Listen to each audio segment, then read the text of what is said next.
Hello, everyone, and welcome to Freedom Underground. On the show today, we have Robert Kruger, who is the co-host of Voluntary Virtues and Voluntary Virtues After Hour, as well as one of the founders of the Voluntary Virtues Network. My name is James Weeks II. Today, we will be discussing intellectual property, as well as the open wireless movement. I'll be talking about that a little bit as well if we have time after our discussion on IP. First, I want to kind of start off and ask Robert, what are your views on IP? Where do you stand on its existence? Well, I think that it's a misnomer. The fact is that it's not actually intellectual property. It's not property at all. I mean, it's intellectual creativity, intellectual thought, but it isn't property. Property is something that is rivalrous and scarce. Actually, it doesn't even have to be scarce. It just has to be rivalrous. Looks like you've got yourself clicked on the screen here, so that it's not going back and forth. If you click on your image in the bottom and make sure that the border's not around it. The border's not around it? Yeah. All right. So it should go back and forth. Yep, it's working. Okay, there good. All right, so the fact that it's not property is important. I mean, it is an idea is something that, yes, you would like to be able to benefit from, but realistically, benefiting from it for yourself is not something that someone can take away from you. If you create a song and you sing it for yourself, you can enjoy the benefits of your song. If you sing it for friends, then they decide that they would like to sing it for their friends, and they end up being able to do it equivalently to your performance or better than your performance, so be it. They still haven't taken away your ability to perform the song or sing the song. There is the potential for fraud, where if a person claims that they're you performing the song when they're not you, then the customers that purchase that song or go to a concert expecting to see you would be able to seek damages for theft because they were defrauded. But as far as protecting your ability to actually perform, no protection is needed. You can go ahead and do your song, or you can write your book or whatever, and nobody has the right to future purchases by other people, by third parties, of a product or service, because any other outlet may provide an alternative to whatever it is that you're providing, or they might provide something that's so similar that it's indistinguishable, whether it be through an MP3 copy or through other methods that are duplications even. It still is them providing an alternative source for a different product. It is not your product just because Right, you have you still have your product. The product of your labor is still in your possession. Now, if they went into your home and took your computer and took an MP3 file off of that computer that you made or that you had ownership of, then that would be theft, obviously.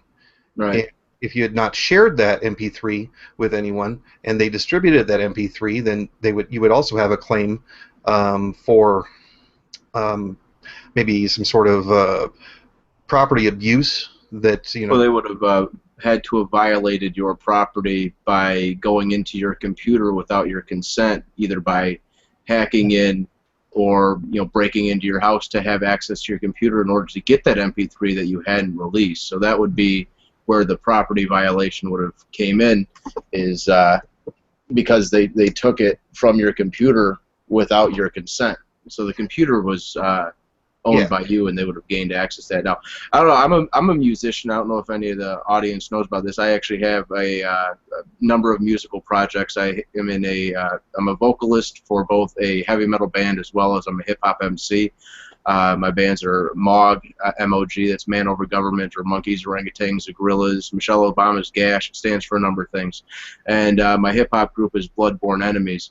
And none of our music we put out with copyrights. We do put Creative Commons on it, just so someone else doesn't come along and claim the copyright on it and then sue us for Performing your own work. performing my own work, because that is the. I wish I could just make it and then never have to worry about anything, but I do claim a Creative Commons license on it because I don't want someone to come in and be a jackass and copyright it and then sue me for my own, for my own work. But not I really encourage people to take my work and improve upon it, and if you want to play it, it should be free. Music should be free.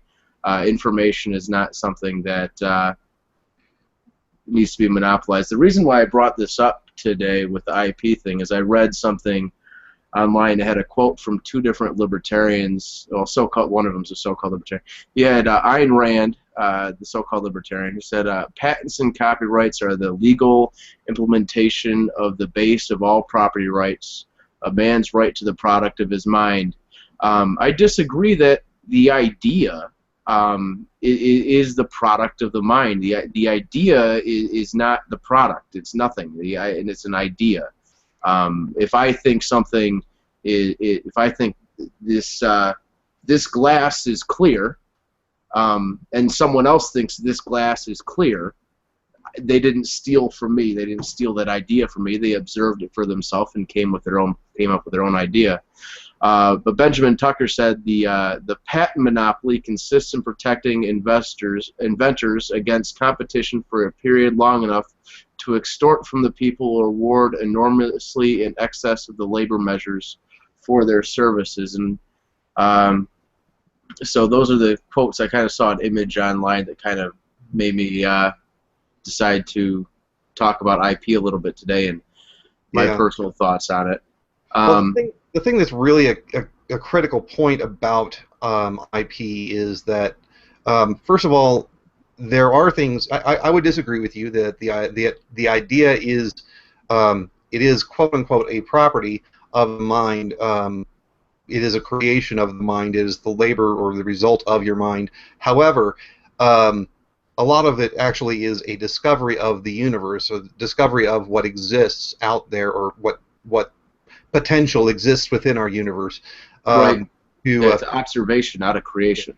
Yeah, to observe that these particular chemicals, when put in a particular combination, ends up creating a defense against some sort of attack from some biological agent, maybe like some genetic abnormality or virus or bacteria or something like that, or illness of any sort. This is a discovery. It is not an idea that actually created something new. Now, if you were to, I don't know, I would say that throwing together a list of words that ends up creating a story,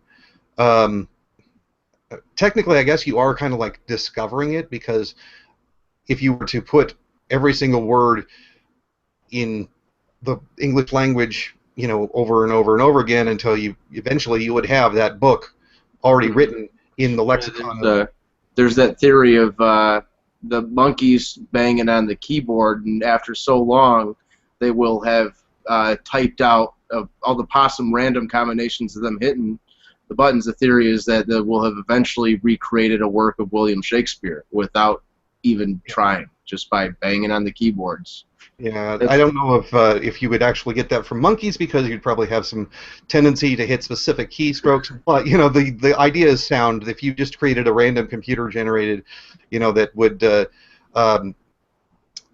put in words and letters and so on, eventually, if you go long enough, that system will create every single work of art that will ever be written. The same thing is true if you put it into ones and zeros as a sort of binary code. You can actually say that every single thought that would ever exist could potentially be created by this computer creating random numbers in sequence. So it might actually be considered a discovery there. Um, I don't know. I kind of don't want to discount the idea that somebody is putting in labor and coming out with a result by thinking and putting in their effort into thinking, in putting together ideas to come together with something. But the problem is that everything that we put together as human beings is based upon the previous works that we've had before. Original thoughts are almost non-existent. Mhm. Um, you're always basing things upon the shoulders of giants, so to speak. Whether it be that you're using the English language to create these things or whatever. I mean, you're always basing it upon something that you learned as you were a child. I suppose that a newborn that has experienced absolutely nothing can come up with something completely new. Well, they're Uh, discovering as they're learning. It's a discovery process. We're always discovering. We're not really like there's every combination of, like with music, for example, every possible combination for every note, every pitch, every frequency is already there. It's just you're placing them in a specific order. Um, but that same order, was already there. That possible combination, you just discovered that and said, well, I've discovered that this possible combination of these sounds sounds good to my ears, and that's what making music is about. And you're looking at, you're hearing the sound, and all those sounds already existed. They all existed, and even with the recording of it, that, like you were saying, that combination of the ones and the zeros of that recording, that already existed. You're just making that happen. Now, I do want to actually address one point really quick before we go too far into some other things, because I know that there are going to be a lot of people who are going to jump on this and they're going to go, "Oh my God, they're wrong, wrong, wrong, angry, angry, angry, angry." Look, every single person who opposes getting rid of the IP laws that exist by not creating a system of restricting what other people can do with their property to protect what it is that you invented, so to speak.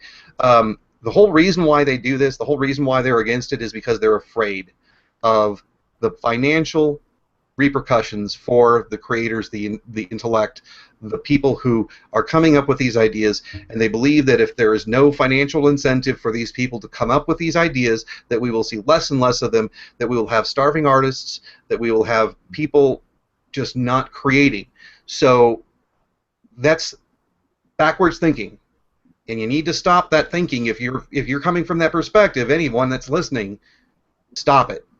You got to work on principles and then build upon those principles. And the principle is that it is not scarce in the way that property is. If I take your bicycle, you have no bicycle. Mm-hmm. If I take your idea and make it over here, you still have your idea. If I copy your song, you still have your song.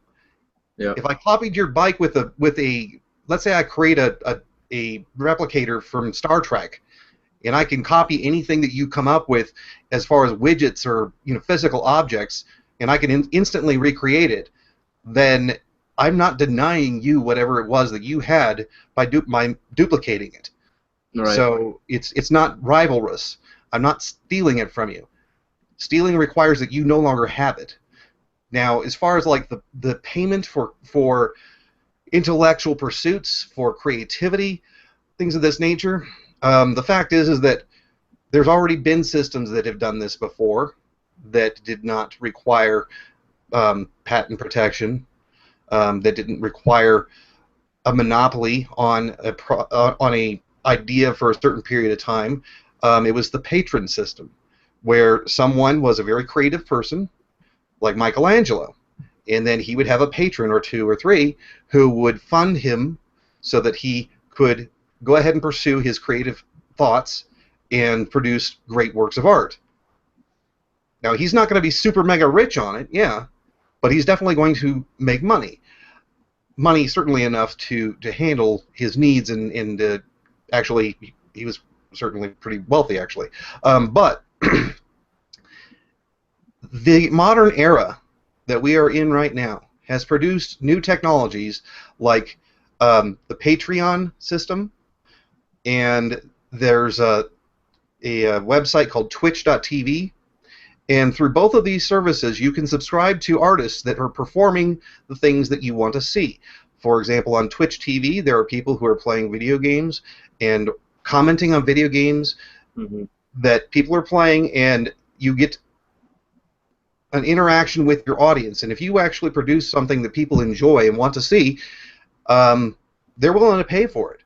And there are several people that I know of that they're getting donations, flat donations of $500, $1,000 per week for these productions that they're doing on Twitch.tv.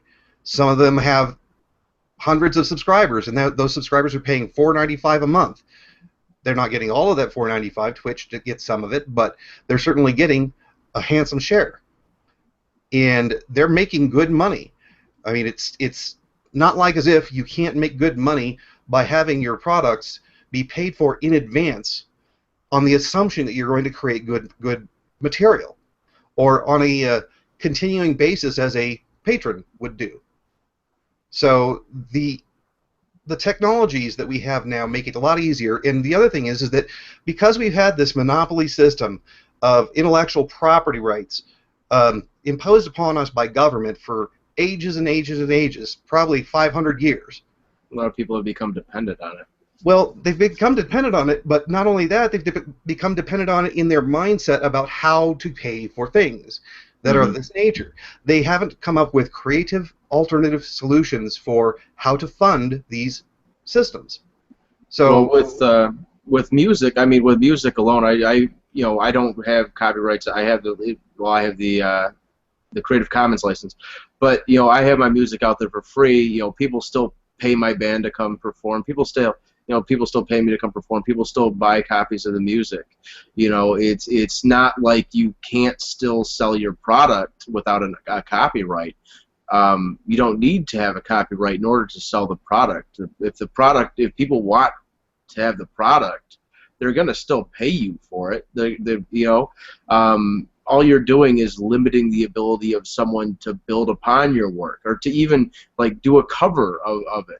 Like I can say with intellectual property, with creating the hip hop music. Anyway, if I want to sample someone, if I want to put a little bit in from a movie, for an intro or whatever. Now I'm dealing with these giant mega corporations that own the so-called IP to a sentence out of a movie, and now I can't put that in a song. So it really does limit creativity.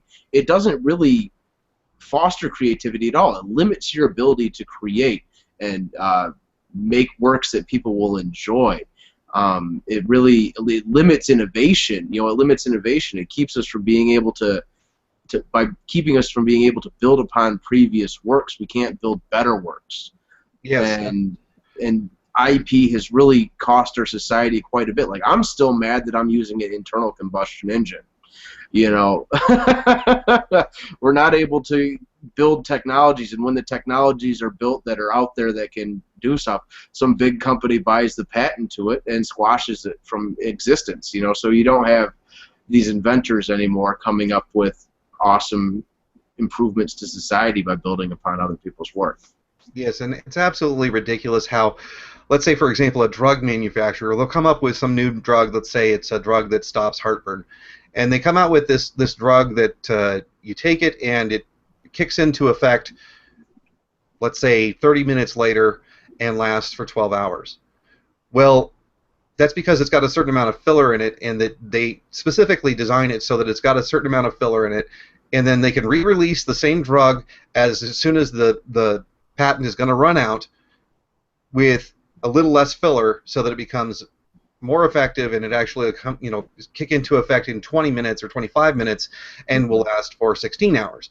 So why did they not do that one first? Because they wanted to extend their patent as long as they could. They intentionally make bad products on purpose at the start so that they can actually make it a little less bad and a little less bad and a little less bad until it's actually finally at the optimized state, and then finally the patents will run out. But they'll run those for as many years as they possibly can. You'll see that there might be a drug that would be patented for 15 years because they kept reintroducing it. Like there was an a feminine anti fungal cream that they were selling, and it would require you to use it for 7 straight days in order to get rid of this fungus. But then the same product came out and you had to use it for 5 straight days. And then the same product came out and you had to use it for 3 straight days. And then the same product came out and you had to use it once. Right. And I'm just That's what IP does. They're extending their, like you were saying, extending their copyright by, or the patent by introducing an inferior product, then a better product, when they could have just gave us the best right off the bat. But IP gives them the motive in order to give us the shitty shit. Yeah, and then improve upon it, new and improved. New and improved already existed. They knew how to make new and improved. You just got shafted for the last, 6 months. Right. The other thing that's huge about this is intellectual property law creates planned obsolescence. Mm-hmm. If there was no intellectual property law, planned obsolescence immediately disappears. You have absolutely zero planned obsolescence available to you in the marketplace if you have no IP law.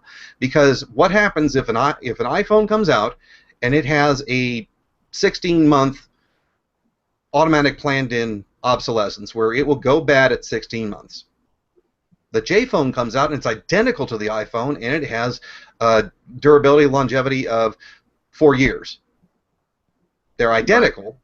Now, some people will buy the iPhone just for the name because they're going to get a new one anyway between that time, so they don't really care. And they want the cash of being able to say, I have an iPhone. They want they're buying a different product, though, because in the end, it's about the name, not necessarily about the actual physical product.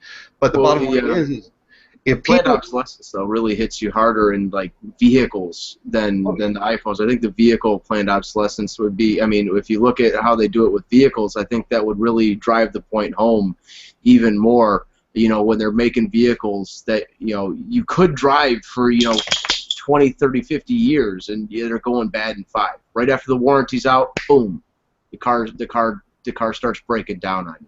Yes, definitely, and printers. If you look at the printer industry, there were specifically designed printers with a control key on their computer chip that would intentionally shut it off after it printed a certain number of print runs or at a certain period of time. Yeah. And there were websites you could go to which would give you an instruction set on how to hack it to get rid of that. Well, you didn't have to go through this crap if we didn't have IP law, because companies that review products for longevity and durability and functionality would say, well, gee, we tested this one, and as soon as it got to 5,000 print runs, it pooped out. But the same thing as far as functionality, and it's basically an identical machine over here made by company B instead of company A, lasted for 30,000 print runs.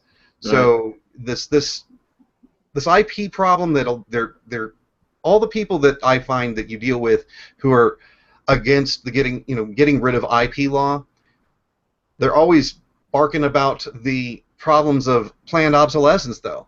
Yeah. I really I hate to cut this discussion short, but we've run out of time. I wish we could keep going on. This is a good conversation, though. Thank you, Robert, for coming on the show here, talking about IP with us here. And again, this has been Freedom Underground. I'm James Weeks II. Tune in every Monday from 6:30 to 7.